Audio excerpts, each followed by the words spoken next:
नमस्कार विद्यार्थी मित्रांनो, आपल्या चॅनलवरती तुमचे सर्वांचे मनापासून स्वागत आहे। तर आज आपण काय शिकणार आहोत? आज आपण शिकणार आहोत मेचा उपयोग। तर मेचा उपयोग कसा करायचा ते आपण एक एक करून बघणार आहोत। तर फर्स्ट आपला आहे वरिष्ठांना परवानगी मागण्यासाठी, म्हणजेच वरिष्ठ जे मोठे लोक असतात आपल्यापेक्षा त्यांना आपल्याला परवानगी मागण्यासाठी मे वापरायचं आहे। तर ते कसं एक्झाम्पलमध्ये बघूया।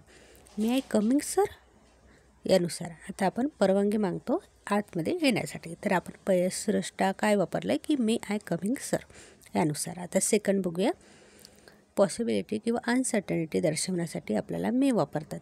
आता पॉसिबिलिटी एखाद्या गोष्टीची पॉसिबिलिटी आहे किंवा अनसर्टनिटी आहे, तर आता हे दर्शवण्यासाठी आपल्याला काय बघायचं आहे, तर मे आपल्याला वापरायचं आहे।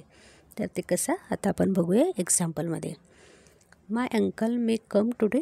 आता या गोष्टीची पॉसिबिलिटी आहे की कम टुडे, माझे अंकल आज येणार आहेत, तर याच्यासाठी आपण काय वापरलं, मे यूज केलं। तर किंवा पॉसिबिलिटी दर्शवण्यासाठी आपण। आता थर्ड आपण बघणार आहे उद्देश व्यक्त करण्यासाठी। आता एखाद्या गोष्टीचा उद्देश आपल्याला व्यक्त करायचा आहे, तर त्याच्यासाठी आपल्याला काय वापरायचं आहे, मे वापरायचं आहे। तर ते कसं एक्झाम्पलमध्ये बघूया। We eat that we may live यानुसार आता उद्देश दर्शवायचा आहे आपल्याला, त्याच्यासाठी आपण इथे मे यूज केलं। सेकंड एक्झाम्पल आहे he studies hard that he may get good marks यानुसार की study hard he may get good marks. Study तर हार्ड आहे, तर मार्क्स गुड पडतील का, तर काय इथे आपल्याला हे करायचं आहे, वापरायचं आहे मे वापरायचं आहे की उद्देश दर्शवण्याचा आहे यानुसार।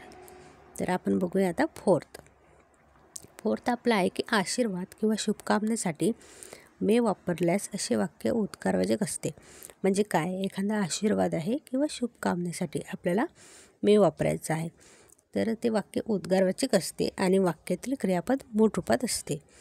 तर काय सांगितलं इथे की वाक्य आपलं असतं ते उद्गारवाचक आणि क्रियापदाचं मूळ रूपात असते। तर ते कसं आपण बघूया एक्झाम्पलमध्ये।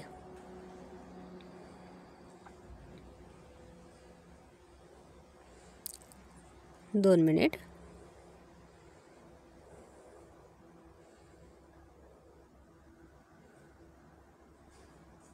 सॉरी, आता बघूया वाक्य आहे मे गॉड ब्लेस यू यानुसार की आपण काय बघितलं, आशीर्वाद किंवा शुभकामनेसाठी आपल्याला मे वापरायचं। तर ते कसं मे गॉड ब्लेस यू यानुसार।